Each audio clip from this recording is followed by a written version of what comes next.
Qué bueno, qué bueno. Vamos a comenzar simplemente con esto. Me cuentan que usted participó en la traducción o la elaboración de la nueva versión internacional. Que procura producir un texto lo más cercano, lo más posible al original. ¿Cómo? Comparando, hay todo un procedimiento complicado, tiene que ser como Absoluto. inerrante absoluta. Exacto. Para poder sacar conclusiones que sean absolutas. Ahora, el problema es que es con oración o con ayuno. Te van a decir, mira hermano, te puedes decirme todo el griego que quiera, tirarme todo el hebreo que sea, solo yo sé, hermano, el poder que recibo cuando tengo un 4 o 24 horas de ayuno. El protestantismo, que presume tanto, se separa en el siglo XVI del catolicismo, pero no de la rama más antigua del cristianismo.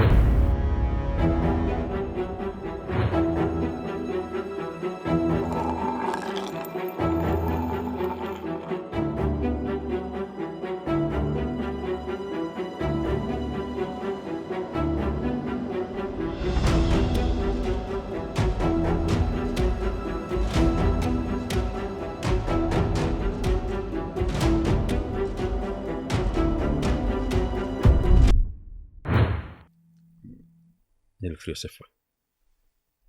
Estamos listos.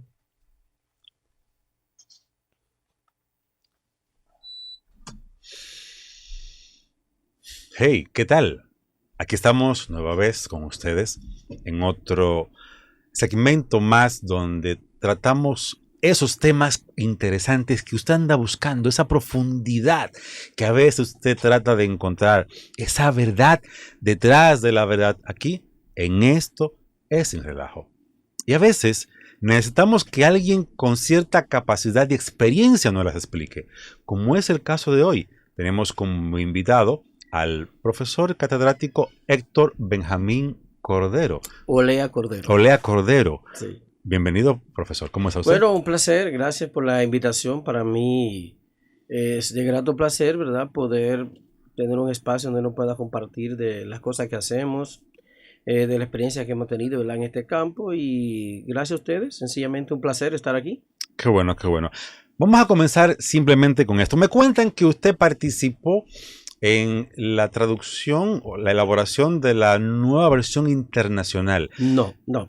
La versión se llama Nueva Traducción Viviente. Ah, la Nueva Traducción Viviente. Sí. Esa es la que más me gusta, si usted supiera. La Nueva Traducción Viviente fue realizada, obviamente, por la Casa Tyndale.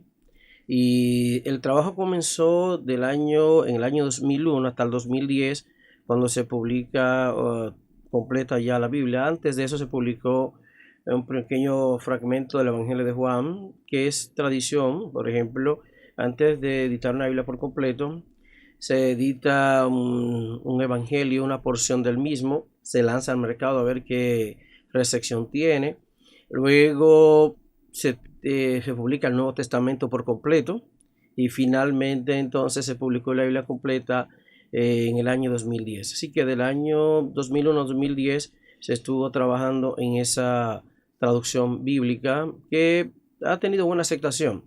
Por supuesto, no es una versión perfecta porque no hay una versión de la Biblia completa, pero digamos que tiene mejoras y también tendrá sus cosas que criticarles. Yo creo que para ser responsable, ¿verdad?, y sincero y honesto, sí, yo creo que sí, es una buena versión, va teniendo buena acogida. Por ejemplo, si la comparamos con versiones que salieron, por ejemplo, Reina Valera 1995. ¿Quién de ustedes utiliza Reina Valera 95? Yo una vez la utilizo, pero no. No lo utiliza. Pero hay otra, por ejemplo, la Reina Valera contemporánea, por ejemplo, que salió en el año 2011, realizada por la Sociedad Bíblicas Unidas, como, digamos, la más reciente actualización de la serie Reina Valera, por ejemplo. ¿Quién de ustedes la usa? Yo conozco personas que la usan, pero muy pocos. Muy pocos. De hecho, es increíble y es interesante que resulta que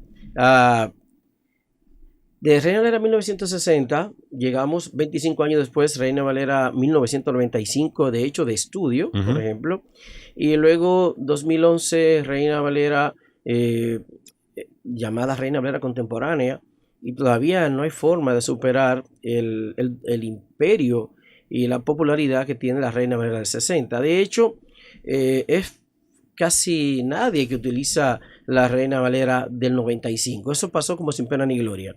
Y 11 años después, por ejemplo, si comparamos la Reina Valera contemporánea con la nueva traducción viviente que sale apenas un año antes, digámoslo así, no se compara. O sea, es mucho más conocida la nueva traducción Sí, viviente. es mucho más, especialmente en la forma digital. Sí, pero también en forma, de hecho yo supe, también en forma impresa, Ujú. yo supe, por ejemplo, una vez Visión Mundial hicieron un acuerdo y utilizaban mucho para algunos programas y utilizaron la nueva traducción viviente. Así que, digámoslo así, ha sido un éxito comercial para la casa Tyndall el haber publicado en español la llamada nueva traducción viviente. En ese trabajo de esa nueva versión, en comparación con la Reina Valera, ¿se han descubierto errores de interpretación que pudieran dar base a dogmas que hoy existen, digamos? Errores, digamos que superados en la nueva traducción viviente Exacto, estaba en la que Reina estaban en Valera. la Reina Valera.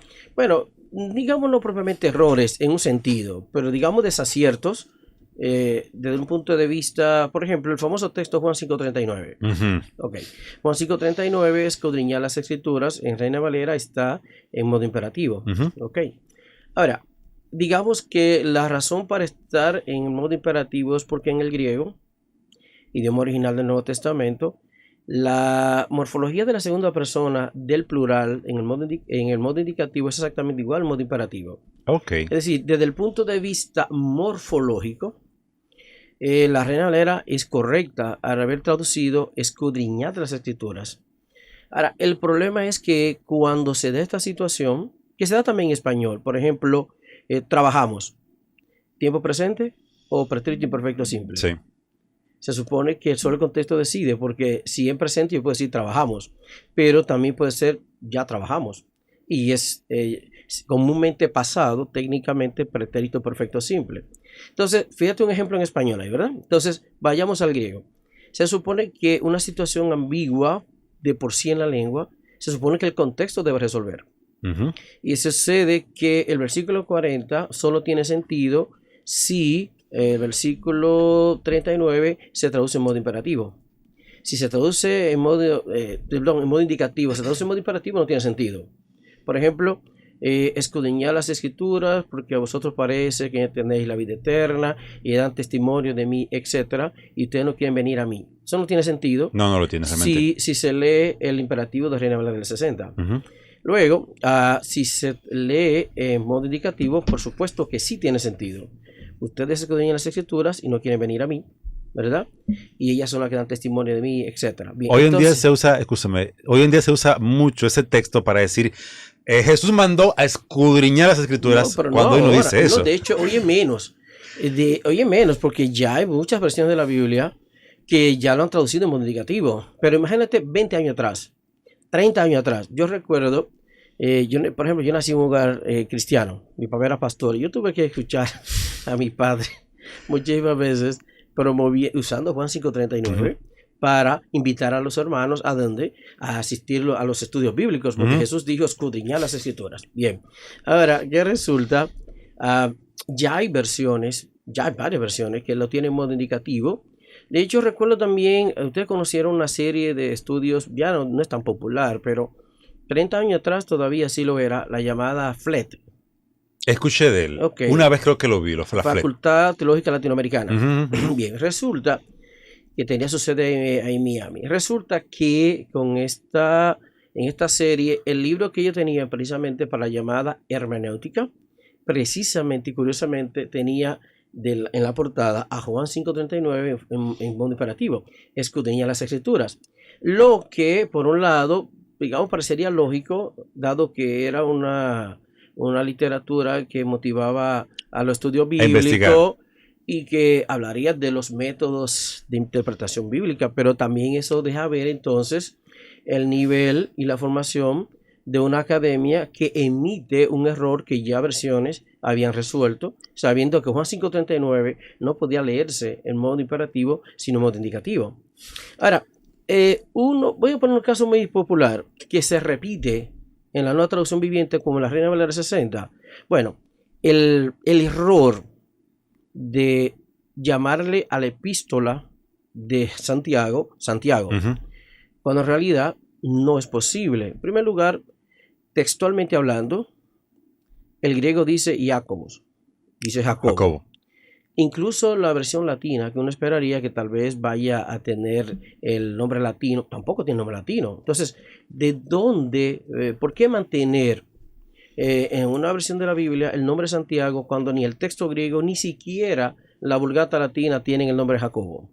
Perdón, Santiago. Entonces, ya hay versiones de la Biblia que están traduciendo correctamente Jacobo. Es decir, no debería haber un libro en el Nuevo Testamento llamado Santiago.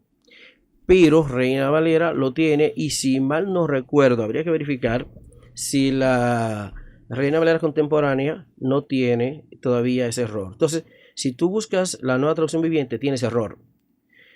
Claro, fue una de las cosas que yo no quise que pasara, porque yo opiné que no debía ser. Pero honestamente hay que decir algo también. O sea, a veces la gente dice, ven acá, pero usted dice una cosa en sus clases y en sus escritos, pero usted que trabajó ahí, la versión tiene otra cosa. Y espérate. Se supone que hay alguien que puso el dinero. Bien, había un jefe, un comité editorial, tenía un jefe. Y ese comité editorial obedecía a quién, a la casa Tyndall.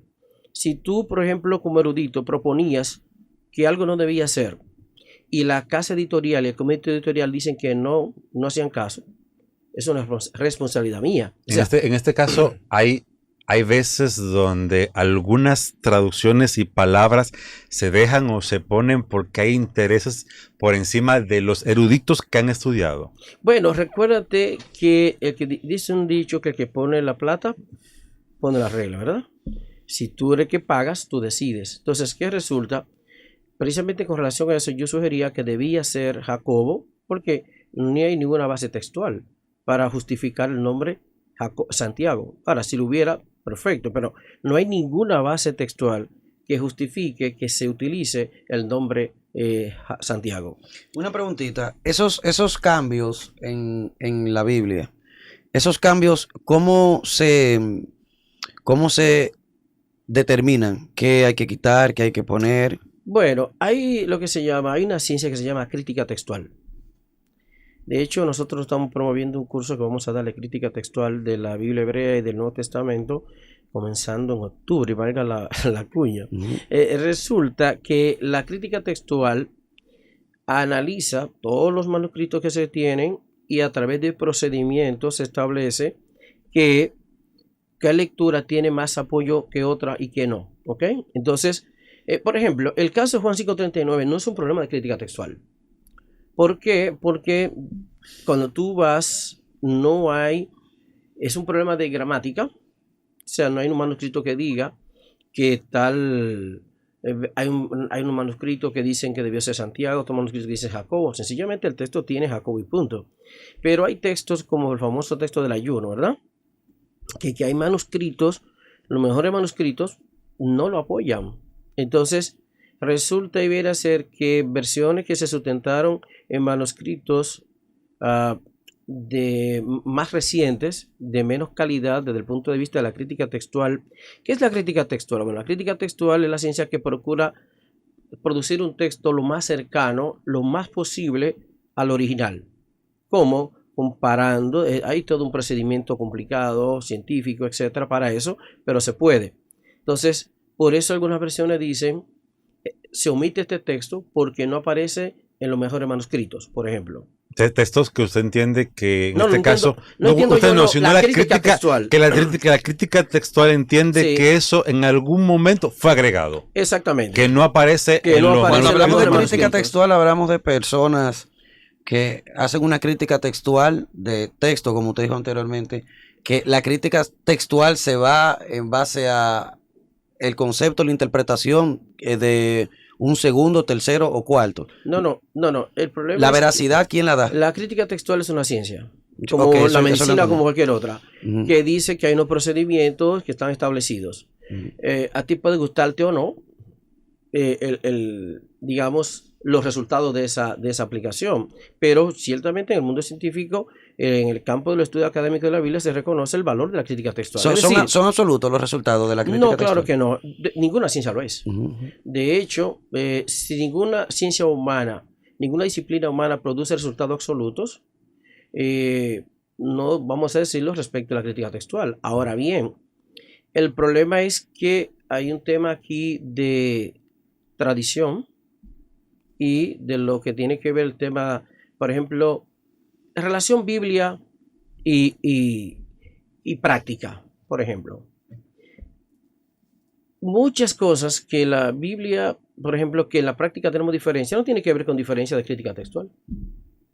Es un problema teológico, ¿ok? Por ejemplo, la gran diferencia entre calvinistas, por ejemplo, y arminianos, no tiene que ver nada con crítica textual. Es un problema de que no se quiere admitir de que la Biblia no se lee en el vacío, ¿ok? Por ejemplo, un reformado, un católico, un bautista, un adventista, incluso un judío también, dirá que él lee la Biblia y que la Biblia alimenta su teología. Lo que él no dice, y difícilmente lo diga a nosotros también, que ellos leen la Biblia desde el punto de vista de su teología. Es decir, difícilmente... Ellos le ponen el sentido ellos. Sí, pues claro no que exactamente... sí. No, pero claro que sí. Por ejemplo, por un bautista lee la Biblia, pero lee la Biblia como bautista. O sea, ser bautista, por ejemplo, ser reformado, ser arminiano, ser pentecostal, no es solamente una manera de liturgia, de doxología, es también una manera de leer la Biblia. Por eso a mí me da, digamos, risa cuando uno ve un adventista y un pentecostal que dicen, vámonos a la Biblia. Bueno, el problema es que no se van a poner de acuerdo nunca. Porque el problema no es que diga la Biblia. El problema es cómo en mi teología se lee y se interpreta ese dato bíblico. Que en la mayoría de los casos no tiene que ver con problema de crítica textual. La crítica textual, a ver si yo he entendido. La crítica textual lo que asegura es que el texto como está escrito en lo más cercano al original esté ahí. Exacto. Como usted lo interprete, ya no tiene que ver con crítica textual. Exactamente. Por ejemplo, la crítica textual determina cuál es el texto mejor. Ok. Perfecto. Entonces, este es el texto mejor. Por ejemplo, hay un caso muy interesante de que a veces la variante textual y lo que se entiende mejor es, digamos, prácticamente ninguna. En Juan 5, cuando habla, dice, justificado pues por la fe, por ejemplo, tenemos paz para con Dios, etc.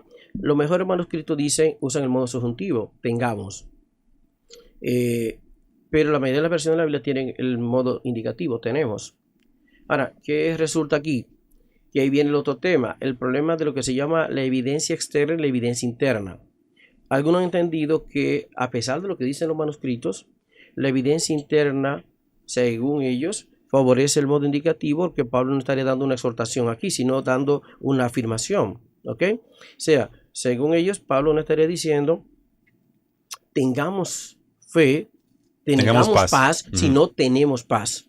Bueno, eso sería difícil quizás de probar. Y lo interesante sería que, de todo modo, desde el punto de vista de la crítica textual, el modo subjuntivo es el que está. Y además, ¿cuál es el problema de decir, por ejemplo, que habiendo sido justificado por la fe, invitar a las personas a disfrutar de esa paz? O sea, yo no veo problemas. Pero todas las versiones tienen que el modo indicativo, a pesar que desde el punto de vista de la crítica textual, el modo subjuntivo es el que va. El asunto está, diría yo, que en este texto cambiaría por completo el vamos a hacer con el recibimos. El tenemos paz es estamos recibiendo, pero en el caso de tengamos paz es nosotros vamos a producir. No necesariamente. Tengamos paz implicaría disfrutar de una paz que hemos conseguido si hemos sido justificados por la fe. Okay. Ese es el problema. Ahora, ¿qué es lo que quiero decir? Que a pesar de todo, las grandes diferencias teológicas no tienen que ver con crítica textual. No. Y de hecho, en muchos casos, la diferencia entre una versión y otra no tiene que ver con crítica textual tampoco. Ahora, el problema es que ¿quiénes son los que reproducen Biblia? Sectores interesados, ¿ok?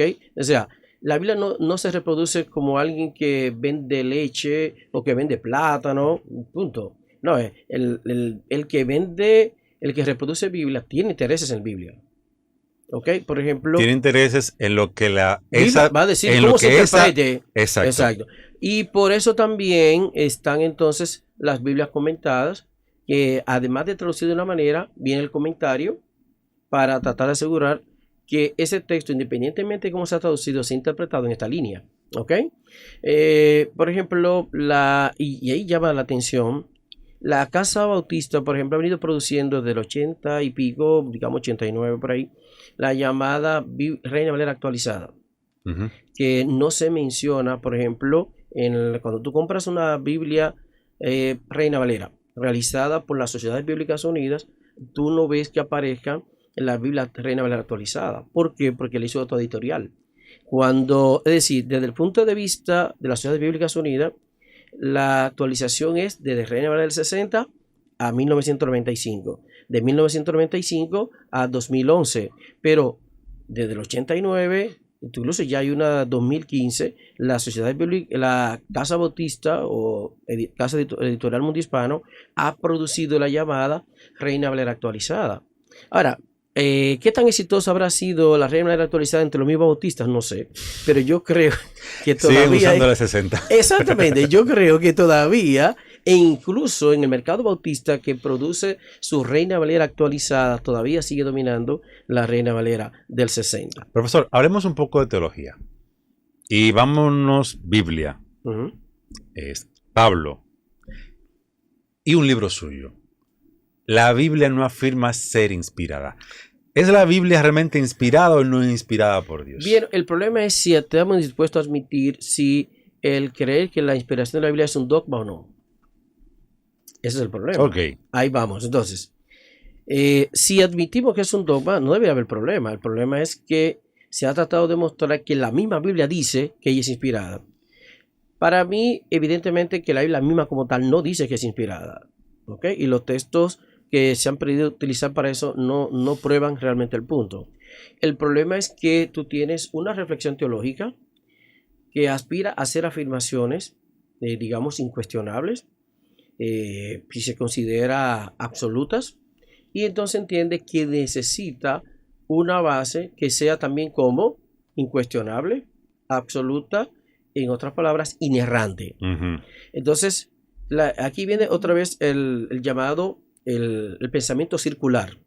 La teología necesita, primero, la teología quiere hacer conclusiones o presentar conclusiones absolutas e incuestionables. Y que tú no las cuestiones porque eso es teología, palabra porque de Dios, eso es palabra etcétera. de Dios. Exacto. Entonces, ella, a su vez, declara que su fuente tiene que ser como inerrante absoluta. Exacto. Para poder sacar conclusiones que sean absolutas.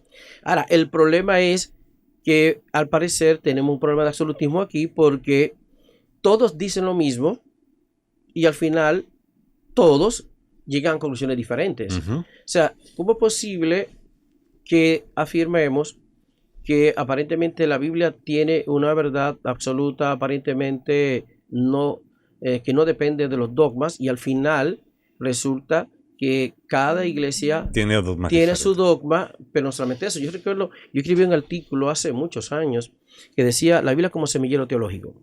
¿Ok? Entonces, ¿qué es lo que hacemos? Nosotros vamos a la Biblia y tratamos de una manera u otra, con ciertos textos bíblicos, probar y demostrar que el sistema, por ejemplo, arminiano es el correcto. ¿Ok? Entonces, ¿qué resulta aquí? Que para ser honesto, y aquí hay un problema serio de honestidad intelectual, no se quiere admitir que la Biblia en realidad no prueba la veracidad absoluta ni de los arminianos, ni de los adventistas, ni de ninguno. El problema es que ningún autor de la Biblia era arminiano, ni era católico, ni era adventista, ni etcétera. Era calvinista. Bien. Entonces lo que hacemos es que los calvinistas tienen una lista de textos bíblicos, los arminianos también, los pentecostales también, los católicos también. Entonces, yo, por ejemplo, en una discusión teológica, tú me tiras tu catálogo de textos, yo te tiro los míos. Entonces, al parecer, no hay manera de que lleguemos a un punto y digamos, espérate. Entonces, debería ser mejor más honesto y decir, mira, nosotros entendemos que la Biblia no da apoyo total a mi doctrina. Perfecto. Pero nosotros nos sustentamos en estos y estos textos y con eso nos sustentamos. Perfecto. No hay problema. Y yo no tendría problema en comprender que tú tienes otra lista también. Bien, perfecto. Respetemos eso. No. El problema es que el adventista quiere demostrarme a mí y no puede que la Biblia apoya en en su totalidad el sistema adventista. Y no es verdad. Pero tampoco lo hace de los arminianos, ni los católicos, ni nada. Entonces cada quien tiene unos cuantos textos, ¿verdad? Que sirve de base, lo usa como garrote y a partir de ahí todo lo somete a esos 2 o 3 textos que usa como garrote. Entonces, no se puede demostrar que la Biblia es inspirada, pero vuelvo y digo, aparentemente a la reflexión teológica, a la teología, le interesa más declarar que la Biblia es inerrante que la Biblia misma. Tomando eso en cuenta, ¿dónde quedan los libros apócrifos? Volvemos al tema de, en primer lugar, ¿qué es apócrifo? Apócrifo se entiende porque hay unos libros, por ejemplo, que están los llamados deuterocanónicos, por ejemplo, una versión, digámosle, católica, que vamos a aclarar que eso es de Biblia católica, ¿verdad? Porque Biblia católica, en realidad no hay una Biblia católica, ni una Biblia protestante, ni una Biblia evangélica. Lo que podemos decir que, según el origen, llamaríamos una Biblia católica a una Biblia que se origina en un ambiente católico. Una Biblia protestante que se origina en el protestantismo. Pero si fuera por los deuterocanónicos, Primera, Segunda de Macabeos, etcétera, Judith, etcétera, 7 libros más, por ejemplo, si eso fuera la clave para decidir que una Biblia católica, entonces la Biblia de 1569 de Casiodoro de Reina y la revisión de 1602 de Silvia eran católicas, porque lo tenían. Entonces quien lo saca fue la Sociedad Bíblica Británica cuando se creó, y de momento ha llegado una Biblia, Reina Valera del 60, que la gente nunca se imaginó que tenía los mismos libros que tenían los llamados deuterocanónicos. Entonces se ha entendido que un libro es apócrifo, un libro que no es admitido como válido o normativo por ninguna confesión de fe. Eso significaría, por ejemplo, que aunque para el protestantismo le llama apócrifo a esos libros, técnicamente no son apócrifos, porque por lo menos hay una comunidad de fe que los reconoce. Ahora le llama deuterocanónicos y el protestantismo, si quiere, puede no valorarlos, pero en sentido propio le llaman apócrifos. Luego, apócrifos serían libros que hay una serie muy buena publicada por Ediciones Cristiandad sobre los apócrifos del Antiguo Testamento, que fueron libros ni reconocidos, por ejemplo, por la comunidad judía, ni por la comunidad cristiana ninguna. Entonces esos libros son apócrifos porque no entraron en la lista autoritativa de libros o canon de confesión religiosa alguna. O sea, ni los valoraron los judíos, ni los cristianos, ni los católicos en sentido general. Los libros, hoy tenemos una asociación que determinó que habían libros en la Reina Valera que no debían estar ahí porque no eran, o sea, mira, quien lo determinó fue una asociación, no fue, escúchame, no fue simplemente que Dios se le dio un mensaje y dijo, no, estos libros no están aquí. Es más, es una falta de respeto. Yo creo que si Casiodoro de Reina y Cipriano de Valera vinieran, le pudieran poner una demanda a las Sociedades Bíblicas Unidas porque su obra la mutilaron. Es más, y muchas personas nunca se imaginaron o nunca han creído que esos libros que están en la Biblia católica, llamémosla así, estuvieron en la obra original de Casiodoro de Reina y Cipriano de Valera. O sea, ¿qué derecho tenían las Sociedades Bíblicas Unidas para dejar fuera estos libros que estaban íntegramente en la obra de 1569 y 1602? No tenían ningún derecho, pero obviamente parecería que no les resultaría teológicamente cómodo a las Sociedades Bíblicas Unidas y al mercado que va dirigido producir una Biblia con los mismos libros o digamos con un canon bíblico que tenga el mismo tamaño que el de la Iglesia Católica. Entonces, pero mucha gente no sabe eso y cree que no, pero si tú, y está disponible en PDF, cualquier persona que busque la original versión de la llamada Biblia del Oso de 1569 y la llamada Biblia del Cántaro de 1602, van a ver que tiene los deuterocanónicos. Bien, entonces, ¿qué pasó? Intereses teológicos. Y como ese concepto es dominante, no sé si ustedes conocieron una versión de la Biblia llamada Versión Popular Dios Habla Hoy, edición interconfesional de estudio, que incluyó los deuterocanónicos y muchos la han llamado precisamente de que Biblia católica solo porque tiene los deuterocanónicos. No es deuterocanónico, perdón, no es católica, es una versión popular hecha por, digamos así, con la participación de eruditos cristianos protestantes y cristianos católicos, y la Biblia se publicó como una edición interconfesional. Es decir, como una forma como de ponerse de acuerdo. no necesariamente, sino admitiendo la diferencia y que el que la utilice a sabiendas que es una edición que tiene un canon, que hay una sección que un sector no lo va a validar, pero se hizo como un esfuerzo mancomunado de dos sectores en producir una Biblia que fuera, digamos, útil para ambos. De todos modos, por ejemplo, la fe católica no se sustenta en una Biblia católica, ni el protestantismo solamente puede sustentar su fe, digámoslo así, en una versión sino de otros canónicos. Eso no es verdad. De hecho, la gran diferencia que pudiéramos mencionar entre protestantismo y catolicismo no está en lo de otros canónicos. No. Permiso. Entonces, lo que usted dice es que los cristianos que tienen el concepto de que los católicos tienen una Biblia. En mis tiempos se le decía que se lo va a llevar el diablo a los católicos porque tienen una Biblia, que la Biblia está errada y tiene unos textos bíblicos y unos libros que no debería de tenerlo. Es decir, que el cristiano que tiene ese concepto está errado. Claro que sí. Es que eso no tiene ninguna validez histórica. Por ejemplo... Esa es válida. La Biblia de los católicos usted puede decir que es válida, que sí. Bueno, el problema es que en un sentido... Vamos a decir lo siguiente. Libro de María, todo eso. Vamos a lo siguiente. No hay un libro de María propiamente en la Biblia como tal, no. ¿Ok? Una cosa es la teología que se tenga de María. Hay un libro apócrifo de María. Pero eso no está en la Biblia católica. Dentro de los 72 libros de la Biblia católica. ¿Cómo se llama? ¿Cuál es ese? No. Dentro de los 72 libros, no voy a hablar de los libros apócrifos, porque sé que de los libros apócrifos... De otro canónico. De los libros apócrifos sé que está el libro de María, está hay un evangelio que es el evangelio de Juan, hay un evangelio de Tomás, que todos son apócrifos. No, mentira. Está en el de Nicodemo. Estamos confundiendo una cosa. Esos son libros apócrifos y eso no está en la Biblia católica. No, ok. Entrando en la Biblia católica, dentro de los libros de la Biblia católica, no de los 66 de la Biblia cristiana. No, los 73 católicos, no hay ninguna Biblia de María.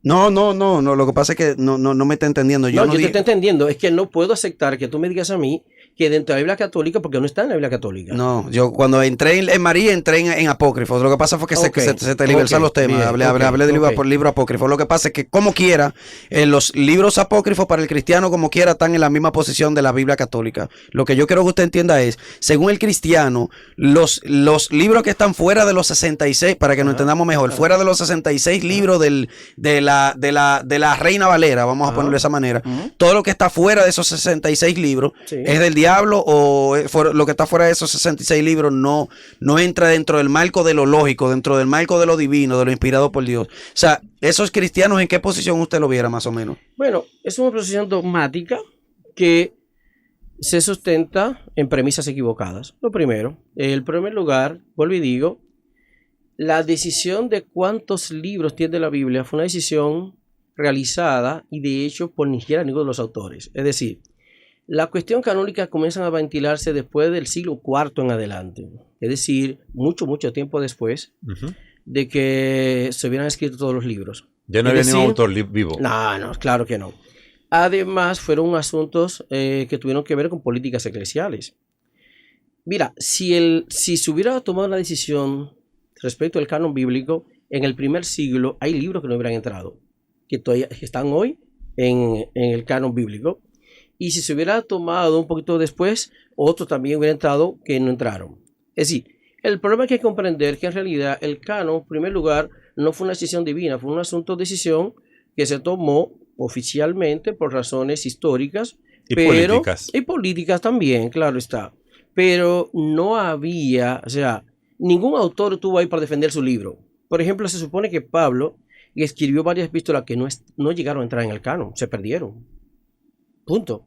Por ejemplo, que algunas de las que se le atribuyen a Pablo ni siquiera son de él. Eso es otra, pero eso es diferente. Por lo menos eso está en el canon. Pero hablemos de escritos que se consideran paulinos. Por ejemplo, si uno lee con atención 1 Corintios y 2 Corintios, Pablo en 1 Corintios hace una referencia que no es la 1 Corintios y hace referencia en la segunda a una que no es 1 Corintios. Eso significa que hubo escritos de Pablo que no llegaron por diversas razones.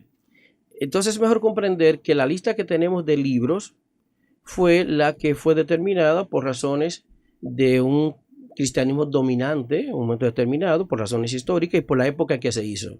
Si se hubiera tomado una decisión canónica antes de, el canon fuera otro. Bien, pero al final, vuelvo y digo, ¿por qué pelear tanto por el canon? Miren, si vamos a ser sinceros, en cualquier iglesia regular, normal, se predican sobre 3 o 4 libros el año entero.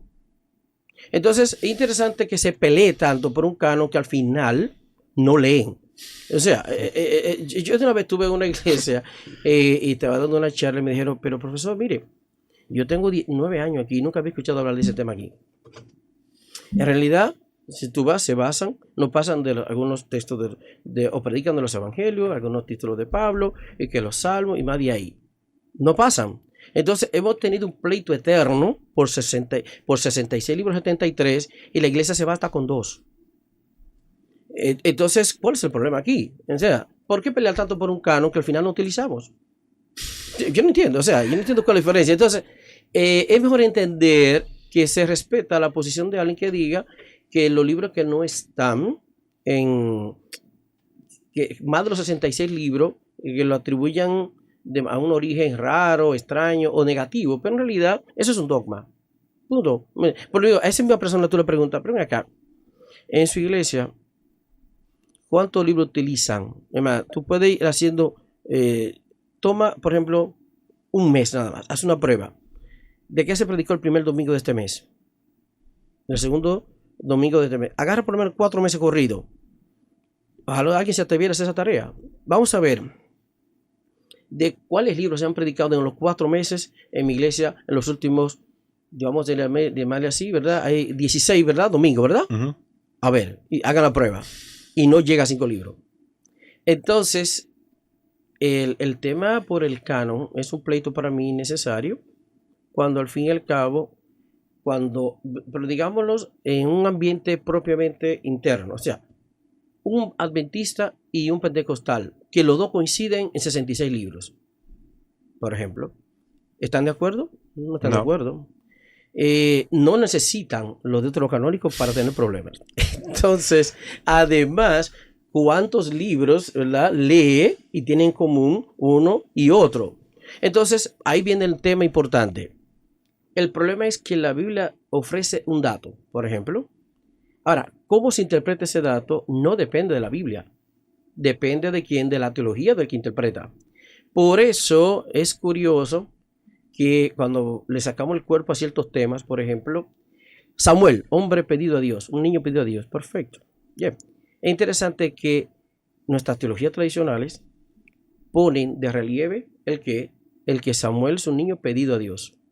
Lo que no dicen es que Samuel es un niño pedido a Dios, dado por Dios en un contexto de un hogar polígamo, donde en un ambiente donde la mujer que salía perjudicada en ese hogar polígamo, Dios interviene y legitima la poligamia y le hace justicia a la que estaba siendo perjudicada. Y eso no lo dice, ¿verdad que no? No, que Samuel pidió por Dios, sí, pero ¿por quién y qué contexto? Nada más mencionan que estuvo Ana. Exacto. Pero, ¿y Penina? Exactamente. Pero ¿y por qué se le da a Ana? ¿Por qué Ana interviene y siente y decirle, pero ¿y quién te mandó a estar ahí en un hogar polígamo? Salí ahí. No, interesante. Dios lo dice, le responde y le da un hijo a Ana en ese contexto. Entonces, lo que quiero plantear es que hay muchas cosas que uno entiende que uno en primer lugar no lo va a cambiar. ¿Bien? Yo creo que el cristianismo de corte fundamentalista en primer lugar no razona. Y si tú le invitas a leer un texto, no lo considera tampoco. ¿Ok? Entonces, yo creo que siempre va a haber un reducto, siempre va a haber un sector del cristianismo que será conservador, fundamentalista y se va a oponer a cualquier cosa que tenga que ver con un cambio, ya sea en la forma de hacer las cosas, en la forma de plantear ciertas realidades que tienen que ver con la Biblia, con la teología. ¿Ok? Entonces, incluso cuando el texto parezca no dar la razón, viene la experiencia. Por ejemplo, si tú le dices a alguien, mira hermano, pero por lo que vemos en la Biblia y vemos que ese texto que dice que este género no sale sino con ayuno y oración, ese texto no está, lo que dice el texto es que es con oración o con ayuno. Te van a decir, mira hermano, te puedes decirme todo el griego que quiera, tirarme todo el hebreo que sea, solo yo sé, hermano, el poder que recibo cuando tengo un 4 o 24 horas de ayuno. Y si tienes una serie de cosas ahí que vaya a ver. Entonces, ahí viene, ahí no hay teología que valga, ahí no hay exégesis que valga contra la experiencia. ¿Y cómo? Por ejemplo, a veces el cristiano tiende a juzgar al católico porque entiende que él tenía un problema, oró a la Virgen y la Virgen le resolvió. Bueno, ok. Él hace lo mismo, pero él dice que Jesús lo sanó. Bueno, probablemente en el caso del católico, la Virgen estaba a 1000 kilómetros de ahí, es verdad, pero probablemente también el Señor de aquí, de este lado también. Okay. Pero, ¿y quién le quita a este evangélico que dice que el Señor lo sanó, que no fue el Señor? ¿Y quién le quita al católico que dice que oró a la Virgen y la Virgen la ayudó? ¿Quién? Ya es un asunto de experiencia que tú no puedes juzgarlo. Ahora, lo que tú puedes juzgar es decir, bueno, mira, los textos bíblicos, los más que nos permiten decir esto y aquello y esto. Pero fuera de ahí, la experiencia tiene una fuerza muy grande. Tomando en cuenta el mismo concepto de la experiencia y el hecho de que los textos se prestan para usted interpretarlo, ¿usted entiende que en lo adelante se seguirán levantando nuevas religiones, nuevos grupos religiosos con dogmas diferentes a los actuales? Digamos que lo que puede ver es que haya siempre una especie de mutaciones, ¿verdad? Por un lado. Y que los grupos se subdividan. Es interesante que lo que ha habido siempre es una división de división. Por ejemplo, el protestantismo, que presume tanto, se separa en el siglo XVI del catolicismo, pero no de la rama más antigua del cristianismo, porque se supone que la rama más antigua del cristianismo sería el oriental. ¿Ok? Pero resulta que el oriental no era conocido en Occidente, sino el catolicismo romano. Entonces el cristianismo, que presume de momento ser el más antiguo, ignora que en primer lugar ciertamente se separa del catolicismo, pero que el otro lado del cristianismo oriental él no lo conoce. Y ese cristianismo oriental es más antiguo que el catolicismo y que, bueno, de hecho, en el 1040, sí, en el año 1040, es que hay una separación definitiva entre Oriente y Occidente. Entonces, nota, en 1040, siglo XI, hay una separación entre Oriente y Occidente. Había el pleito aquel entre cuál era el que debía tener la primacía, si el obispo de Constantinopla o el obispo de Roma.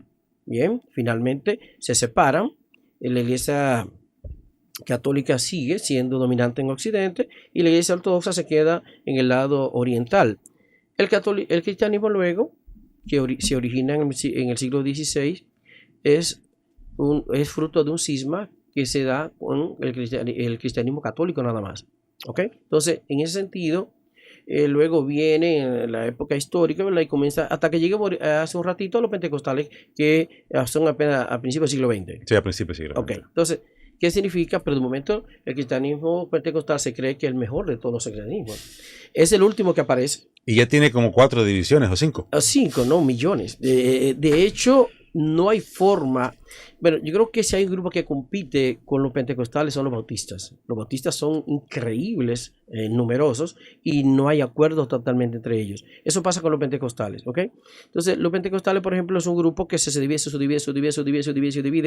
Y, por ejemplo, aquí ha sido muy popular que alguien que tiene ciertos contactos, compra 2 o 3 sillas, con un local lo paga y él es pastor.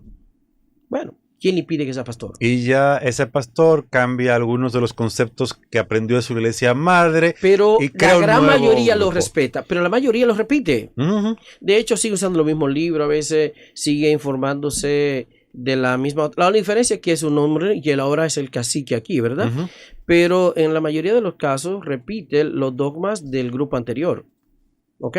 Y no hay mucha diferencia. Y eso es lo que ha pasado aquí en República Dominicana con relación a los movimientos pentecostales, por ejemplo. Pero todos han sufrido, claro, cismas y fracciones, ¿verdad? Eso ha pasado entre todos.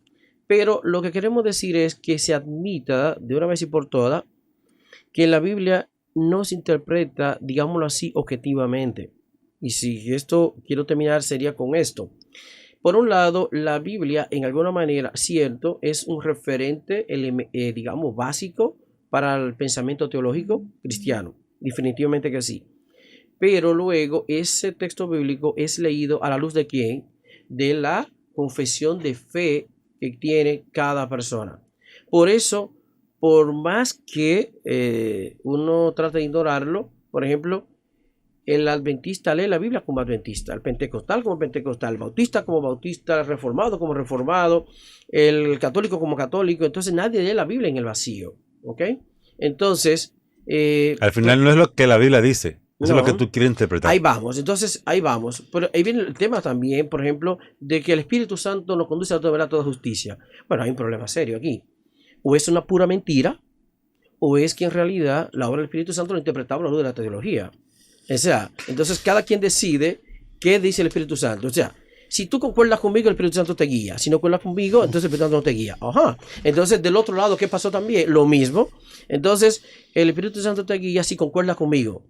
Si no concuerdas conmigo, te guía el diablo, no sé quién sea, pero él no será el Espíritu Santo. Entonces, aquí viene ese gran problema de no entender que, ¿por qué no ser humilde y decir, mira, todos leemos la Biblia de una manera interesada?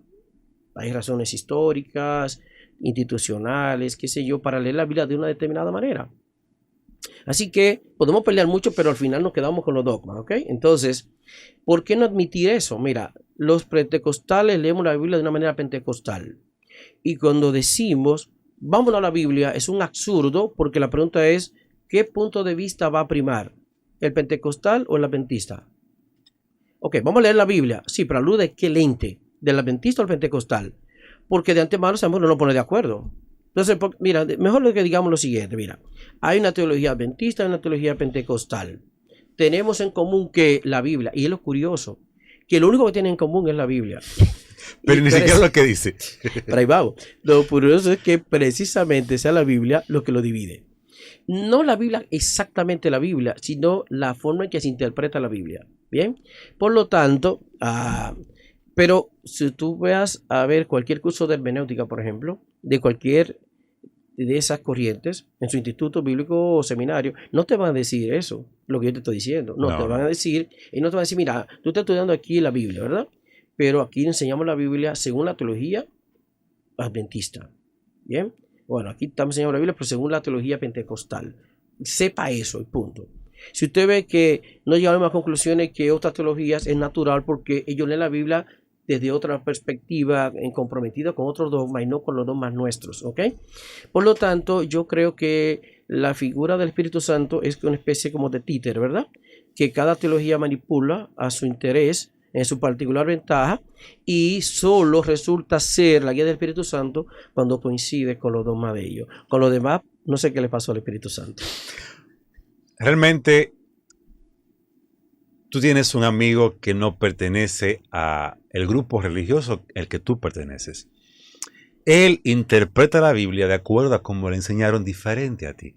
Trata de que eso no sea una división entre ustedes, sino que puedan ponerse de acuerdo en que al final de cuentas todos buscamos lo mismo, acercarnos a Dios. ¿Cree usted que el profesor tiene razón? ¿Cree usted que realmente es así como interpretamos la Biblia? ¿O que realmente es como ustedes se enseñaron la única verdad que existe? Me gustaría saber su respuesta en los comentarios. Y si usted cree que puede refutar esto, lo invitamos a participar con nosotros. De antemano le agradecemos haber estado ahí y también al profesor Benjamín al habernos acompañado hoy. Bueno, gracias, un placer. Siempre valoro, ¿verdad?, el espacio de uno poder compartir estas cosas que a veces si uno no la dice, otros no lo van a decir. Nos gustaría que en lo adelante podamos volver a tenerlo con usted. Hay muchas cosas de qué hablar que hoy por el tiempo no lo pudimos hacer y esperamos que pronto nos pueda acompañar. Esperemos que sí, será un placer. Gracias. Gracias por haber estado ahí. Bendiciones.